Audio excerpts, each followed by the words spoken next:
The time is 20 minutes past 9, and the name of the show is News and Views. And we're going to be heading over now to Gaza, where we'll be focusing on this attack on paramedics and emergency care workers. I think we all heard that story. I think it was a few weeks ago when the Palestinian Red Crescent Society emergency medical workers were held on, I think, a deadly attack on their ambulances in southern Gaza. This was on the 23rd of March.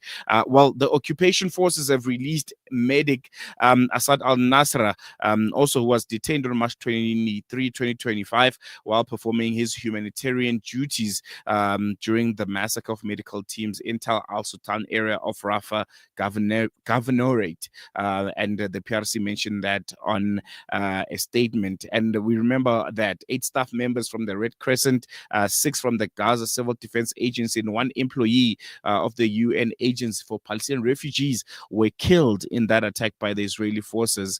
And yeah, it was really concerning turn of events. And we're going to now be speaking to the spokesperson of the Palestine Red Crescent Society, Nebal Farsakh, who's going to be giving us, insight and their response to the Israeli military investigation, which they released earlier this month, which found no evidence to support claims of execution or indiscriminate fire by its troops, but they admitted to operational failures, and there was a firing of one field commander. Nebal is joining us via a virtual platform and will be giving us more insight on that. Nebal, thank you so much for joining us. Welcome to Salam Media. Really appreciate you giving us your time this morning.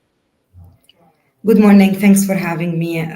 First, yesterday, yes, the Israeli occupation forces released our colleague Asad al-Nasra. He is the only survivor of the massacre targeting medical teams in Rafah. He had been detained for 37 days and arrived in poor health conditions at the Palestinian Red Crescent Al-Amal Hospital, where a number of examinations had been conducted for him. As for the Israeli army report, the language used in this report attempts to whitewash what was a deliberate targeted attack on the medical personnel. Calling it a professional failure ignores the gravity of a war crime and shields those responsible from true accountability. No, definitely. And, I want to look into, some of the points that the IDF is mentioning, after their internal investigation, if I can put it that way. The first one, they're saying that the vehicles were misidentified due to poor night visibility.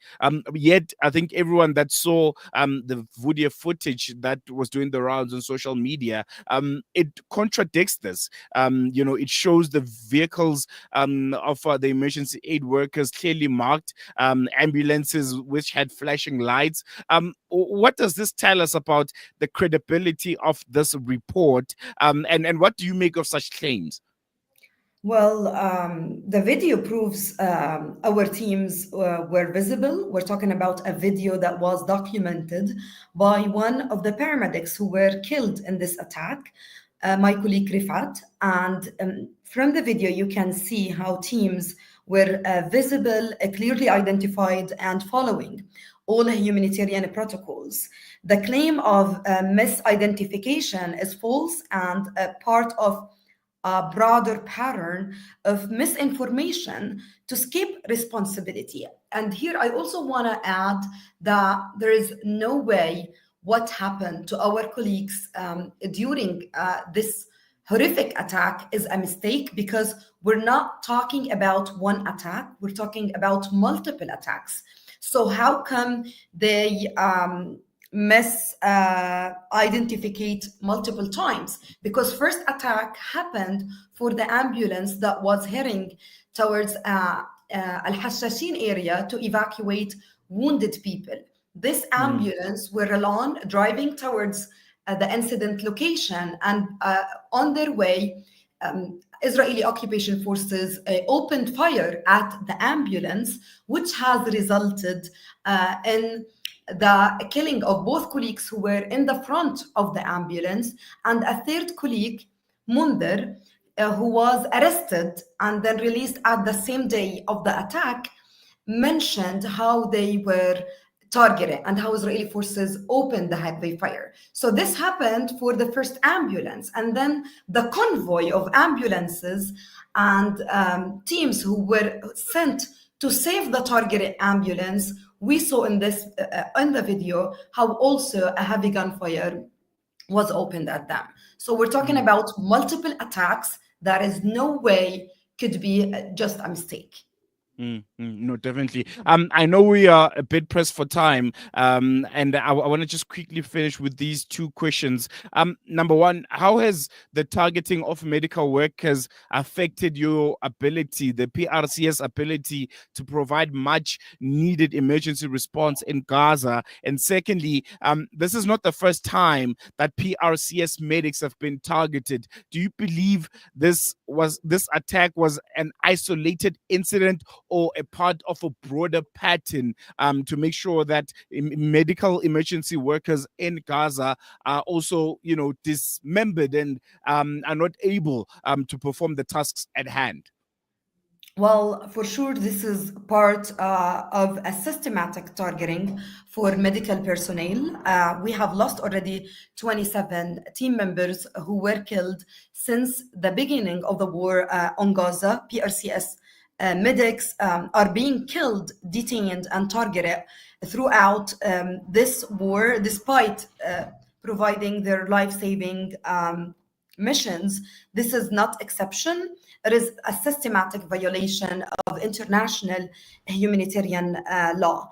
How this affect our ability to provide emergency response in Gaza? Well, it has made our work nearly impossible. Every call we respond to now feels like a potential death sentence. Our teams face overwhelming psychological and physical danger, but they continue because the people of Gaza have no one else. And despite all the risk, we continue trying to save lives. It is not acceptable to see paramedics being killed while trying to save others. No, definitely. I think we're going to leave it on that note, Nebal. Thank you so much for joining us. Really, really appreciate your time, and kudos to the amazing work that you and your team are doing out in Gaza on the ground. It's very, very commendable under, the circumstances that you face. Thank you so much for having me. No, definitely. I think, in one of the most shocking incidences of this genocide, Israeli forces targeted clearly marked Palestine Red Crescent ambulances in Gaza, killing multiple medics, burying their bodies in sand, and then later calling it a professional failure. A military investigation has now been released by the IDF, but for many, including the PRCS that we just spoken to, it raises more questions than answers and offers little to no justice at all. And yeah, I think very, very sad that this is happening, especially as the war in Gaza continues to grind on, with over 51,000 lives already lost and essential services decimated. Medics and paramedics remain among the few threads of hope left in that kind of devastated landscape. Their courage is unmatched, but their protection is no longer guaranteed, which is something that's very, very sad. The Palestine Red Crescent Society has called for truth, accountability, and an end to targeting of those who save lives. Whether the world is willing to listen and to act, that is another question entirely. So very, very concerning turn of events. And if you can just look at that statement, it's ridiculous, man. I think only not even a crazy person would read that and see it as reason for those atrocities that were enacted upon the Palestinian Red Crescent medical workers by the IDF as just being merely a professional failure, as they put it. Really, really concerning. You listening to News and Views on Salam Media. We're going to be continuing with the show after this short break. We'll see you on the flip side.